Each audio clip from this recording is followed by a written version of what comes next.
The right hand of God, I take that as a Hebraism, and it's used all over the Old and New Testaments. If Jesus Christ is the fullness of God, then we don't take the right hand as a literal thing where you're seeing God sitting next to Jesus, because you can't see God, right? He's invisible. It's just talking about his place of authority and power, like Mark 14:62 says that the unbelieving Jews would see the Son of Man at the right hand of power. But we know that Jesus is not separated from power. He's literally the manifestation of power. Just like Jesus is at the right hand of God, he is the manifestation of God. He's a revelation of God in human form. So that's how I would take it. And number of scholars like the power part, that's how you would, but you would totally overlook the issue of the Lord said to my Lord. Okay, got it. So, okay, I got it. Okay, so I showed this part of the clip because I think it's very important. It's about the right hand of God. And at the end, it seemed like Kelly agreed that right hand of power means, it's symbolic. It's good to take it that way.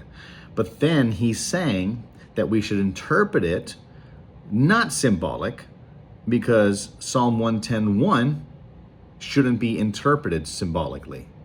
Doesn't make any sense. That is from Psalm 110:1. So if you take Mark 14:62 as a symbolic or metaphor or Hebraism, then you would take Matthew 26:64 as a Hebraism. You would also take Acts 7:55 through 59 as a Hebraism, because it's using the same term, right hand of God. And so this is really important, because I'm not the only one who says this. Peter says it too. Peter uses it symbolically. Peter quotes David. He says, I foresaw the Lord always before my face, because he is at my right hand, that I should not be moved. So here, Peter is saying David said this in the book of Psalms. But now Peter's applying it to who? To Jesus Christ, at the exaltation, at the resurrection. Read Acts 2. See his argument laid out. That's what the right hand of God means. It means Jesus is the manifestation of God. It doesn't say that he's separated from God, like at God's right hand, literally, because Jesus is God. Or then you would have number two gods, or is Jesus sitting next to the Trinity? If God means Trinity, then you would have Jesus outside of the Godhead as a fourth person of God. And so we cannot take that term as a literal sense, or you have one God sitting next to another God, like the Mormons say. And Trinitarians don't agree with that. Classical Trinitarians do not. N.T. Wright, Darrell Bock, Martin Luther, and many others, Robert Morey, right? I can go on and on and on, see that term right hand as a metaphor, as a Hebraism. And so we cannot take that term literally. Now I know many Trinitarians, even some of the ones I quoted, take it literally or do a double take on it. They'll say, this phrase is symbolic, and this phrase over here, when it has right hand, is literal. You can't play that game. You either have to say that Jesus is at the right hand of God. He's literally at the right hand, and we're going to see God next to Jesus. No, you can't see God outside of Jesus. Jesus is the incarnation of the one God. No man has seen God at any time, according to John 1:18. But the only begotten Son, who is at the heart of the Father, or in the bosom of the Father, remember, he's not a second God.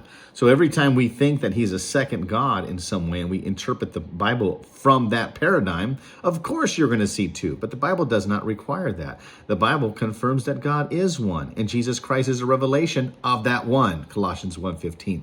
The Son is the image of the invisible God. You can't see God outside of Jesus Christ. To know the Son is to have seen the Father and have known the Father, according to John 14:7 through 9.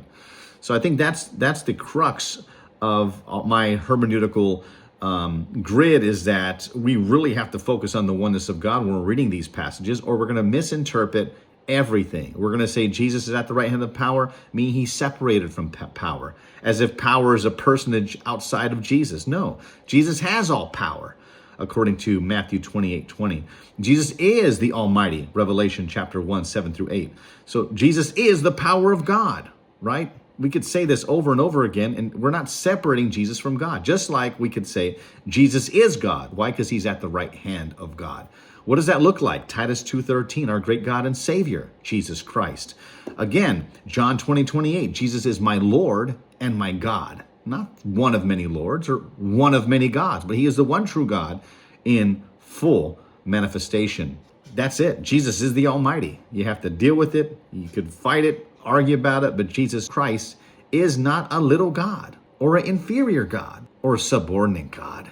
He is the one true God in all his fullness, Colossians 2:9-10.